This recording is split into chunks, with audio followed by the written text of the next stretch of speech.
একটা cancer phobia কাজ করে মানুষের মধ্যে, যে ডাক্তারের কাছে যাব না, গেলে যদি ক্যান্সার হয় তো এটা কিন্তু মারাত্মক ক্ষতিকর। এটা কিন্তু যে কোনো রোগের ক্ষেত্রেই ভয়ানক খারাপ। কোষের অস্বাভাবিক এবং অনিয়ন্ত্রিত বৃদ্ধি, সে একটা প্যানিকগ্রস্ত হয়ে পড়ছে, সে একটা দিশেহারা হয়ে যায়, ফোবিয়াটা কাজ করছে তার মনের মধ্যে। ক্যান্সার শব্দটা শুনলে আমাদের মনে একটা আতঙ্ক কাজ করে। ক্যান্সার শব্দের সঙ্গেই যেন একটা মৃত্যু ভয় জড়িয়ে থাকে। অনেক আগে থেকেই আমাদের শরীর বেনিয়মের জানান দেয়, বিশেষ কিছু উপসর্গ দেখা দিতে থাকে শরীরে, কিন্তু অনেক ক্ষেত্রেই সেই সব উপসর্গ নিয়ে আমরা চিকিৎসকের পরামর্শ নিই না। যখন চিকিৎসকের কাছে যাই তখন অনেকটাই দেরি হয়ে যায়। আসলে আমাদের মধ্যে একটা ক্যান্সার ফুরিয়া কাজ করে। কি সেই বিষয়, কেনই বা তা হয়, তার থেকে পরিত্রাণের পথ কি, এই বিষয়ে একটা ধারণা দেবেন বিশিষ্ট দন্ত চিকিৎসক তথা মুখগহ্বর ক্যান্সার বিশেষজ্ঞ চিকিৎসক ডক্টর সুমিত কুমার সাহা, MDS। একটা ক্যান্সার ফোবিয়া কাজ করে মানুষের মধ্যে। ব্যাপারটা হচ্ছে, আমাদের কাছে অনেক পেশেন্ট আসে, মানে আমি আপনাকে দু একটা উদাহরণ দিয়ে বলতে পারি যে কিছুদিন আগেই আমার একটি পেশেন্ট আসলেন। সেই পেশেন্টটার আমি মুখে যে ঘাটা নিয়ে এসেছে, পেশেন্ট তো জানছে না তার ক্যান্সার, সে বলছে আমাকে যে ডাক্তার আমার মুখে একটা ঘা হয়েছে। যখন তার হিস্ট্রি নিচ্ছি বলছে 2-3 বছর হয়ে গেছে। মানে এতটা ক্যাজুয়াল, সে কিন্তু অতটা গুরুত্ব নেয়। জ্বালা করছে, ওষুধ খেয়েছি, অমুক দেখিয়েছি তমুক দেখিয়েছি, দেখিয়ে সারেনি, অমুকে বললো আমি আসলাম। আচ্ছা ঠিক আছে, যে আসলো সে বলছে যে তার কোনো বৌদি বা কেউ পাঠিয়েছে, তার মাকে মনে হয় আমি দেখে দিয়েছিলাম এক সময় 3 বছর আগে, ক্যান্সার ডায়াগনোসিস হয়েছিল, আলটিমেট পরবর্তীকালে মা মারাও গেছে। এখন সে আসেনি, যদি ক্যান্সার বা এই জাতীয় কিছু হয় এই জন্য ওষুধ টষুধ খাচ্ছিল। অর্থাৎ সে কিন্তু আগে থেকেই জানছে যে ডাক্তারের কাছে যাব না, গেলে যদি ক্যান্সার হয় তাহলে আমার তো মরে যাব, যেহেতু তার একটা পাস্ট হিস্ট্রি, ফ্যামিলি হিস্ট্রি আছে।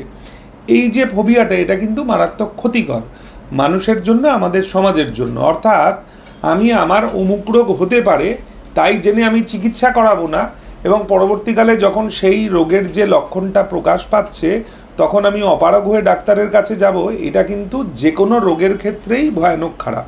আমরা অনেক সময় ক্যান্সার দেখছি, কিন্তু ক্যান্সারের থেকেও কিন্তু আরও অনেক ভয়ানক রোগ আছে, যে রোগগুলোর নামটা ক্যান্সার নয় বলে হয়তো আমরা তাকে এতটা মারণ রোগ ভাবি না। যেমন ধরুন টিউবারকুলোসিসও যদি খুব চিকিৎসা না হয়, বা সিওপিডির যদি চিকিৎসা না হয়, তাহলেও কিন্তু সাইলেন্ট কিলারের মতো ডায়াবেটিস, এটাও কিন্তু একটা প্রচণ্ড মারণ রোগ। কিন্তু এই রোগগুলোর ভয়াবহতা কম, কারণ ওষুধে অনেকটা কন্ট্রোল করা যায়। এবং ক্যান্সারের ক্ষেত্রে ব্যতিক্রম হচ্ছে, ক্যান্সার মানে হচ্ছে যে কোনো একটা জায়গার তার যে সেল থাকে, কোষ, আমাদের শরীরের তো অনেক কোষ কলা অঙ্গ দেহ, বায়োলজিক্যালি আমরা বলি সেল, সেল থেকে টিস্যু, টিস্যু থেকে অর্গান, অর্গান থেকে একটা টোটাল বডি। এখন এই যে সেল, কোনো একটা আমি খুব স্পেসিফিক্যালি সরলভাবে যদি বলি, কোনো একটা জায়গার শরীরের কোনো অংশের কোষের অস্বাভাবিক এবং অনিয়ন্ত্রিত বৃদ্ধি, এটাই হচ্ছে ক্যান্সারের মূল বিষয়। এখন এই যে অনিয়ন্ত্রিত অস্বাভাবিক, এই ব্যাপারটা তো আর সাধারণ মানুষ বুঝছে না। তো ন্যাচারালি কিছু হলেই সে একটা প্যানিকগ্রস্ত হয়ে পড়ছে যে আমার ক্যান্সার হয়ে গেছে।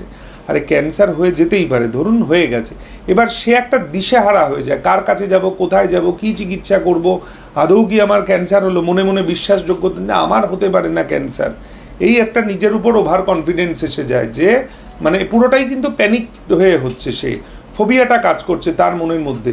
তার পরিবারের কোনো হিস্ট্রি নেই, বা তার পরিবারে হয়েছে সেটাও একটা প্রতিবন্ধকতা হতে পারে, যে মা মারা গেছে, কি দাদা মারা গেছে, কি বোন মারা গেছে, আমিও যদি ক্যান্সারে মারা যাই আমার কি হবে, বা আমার ভবিষ্যৎ প্রজন্মের কেউ, এইসব নানা রকম ফোবিয়া কাজ করে। এতে কিন্তু অনেক দেরি হয়ে যায়। যখন ডাক্তারের কাছে সে রুগী পৌঁছচ্ছে তখন কিন্তু তার আর সত্যি সত্যিই বাঁচার আশা থাকে না।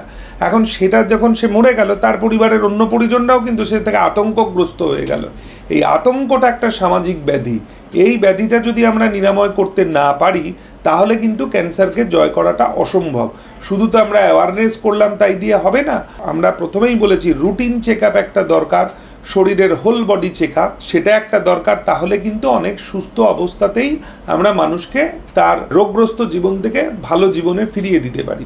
অর্থাৎ প্যানিক হওয়া চলবে না এবং ফোবিয়াটাকে কাটাতে হবে। প্রাথমিকভাবে হোল বডি চেক আপ বলতে একদম বেসিক একটা রক্ত পরীক্ষা রুটিন আমরা সিবিসি করি, তার সঙ্গে সঙ্গে আমরা সুগার বা আমরা থাইরয়েড এগুলো, বা আমার লিভার ফাংশন টেস্ট এলএফটি, বা আমার লিপিড প্রোফাইল, কোলেস্টেরলের সমস্যা আছে কিনা, আমার হিমোগ্লোবিন কত, আমার টোটাল কাউন্ট ঠিক আছে কিনা, আমার লোহিত রক্তকণিকা শ্বেত রক্তকণিকা ঠিক আছে কিনা, এই কিছু বেসিক রক্ত পরীক্ষা করা, আমার কিডনি রিলেটেড কিছু রক্ত পরীক্ষা করা, প্রত্যেকটা অর্গান স্পেসিফিক, আমার ক্রিয়েটিনিন লেভেলটা ঠিক আছে কিনা, আমার ইউরিনের আউটপুট ঠিক আছে কিনা, আমরা ইউরিনের একটা রুটিন এক্সামিনেশন করতে পারি, আমরা হার্টটা ঠিক আছে কিনা একটা বেসিক ইসিজি করতে পারি অ্যাটলিস্ট, যদি সেখানে কিছু পাওয়া যায় সেখানে আমরা ইকোকার্ডিওগ্রাফি করতে পারি, ফার্দার আমরা ট্রেডমিল টেস্ট করতে পারি, বা এইভাবে ধাপে ধাপে, অর্থাৎ বেসিক জিনিসগুলো আমাদের মাথার চুল থেকে পায়ের তালু অবধি সব অংশেরই কিন্তু পরীক্ষা নিরীক্ষা করে আমরা জানতে পারি। এটা